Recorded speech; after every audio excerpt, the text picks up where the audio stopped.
ఒక చిన్న గ్రామంలో బ్రూనో అనే కుక్క ఉండేది. చాలా చలాకీగా ఉండేవాడు. ఊరిలో అందరూ బ్రూనోని చాలా ఇష్టపడేవాళ్లు. ఓసారి బ్రూనో చెవులు లేపాడు. తడక్ అని శబ్దం. ఎవరు వచ్చారు చూసేలోపే పోస్ట్మన్ గేటు దగ్గర కనిపించారు. అబ్బో! చేతిలో ఒక ఎర్రపెట్టె. పెట్టె తీయగానే దానిలో ఏముంది? ఓహో! ఒక మెరిసే ఎర్ర బంతి. బ్రూనో ఆనందంతో ఊగిపోయాడు.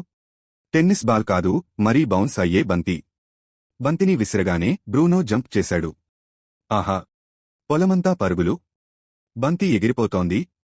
బ్రూనో దాన్ని వెంబడిస్తున్నాడు. ఒకసారి బంతి దూకి పొదల మధ్యకి పోయింది. కనిపించకుండా పోయింది. బ్రూనో ఎంత వెతికినా కనిపించలేదు. అయితే అప్పుడు ఏమైంది తెలుసా? పొదల నుంచి ఓ చిన్న ఎలుక బయటికి వచ్చింది. చేతిలో ఎర్ర బంతితో. బ్రూనో ఆశ్చర్యంగా చూస్తూ చిన్నగా మొరగాడు. ఆ రోజునుంచి బ్రూనోకు కేవలం బంతి మాత్రమే కాదు, ఓ కొత్త మిత్రుడు కూడా దొరికాడు. ఇద్దరూ కలిసి ఆటలాడుతున్నారు. సాయంత్రం అయ్యేసరికి బ్రూనో బంతిని నోరులో పట్టుకుని ఎలుకను వెంటబెట్టుకుని ఇంటివైపు నడిచాడు. అలసిపోయాడు, కానీ హ్యాపీగా ఉన్నాడు.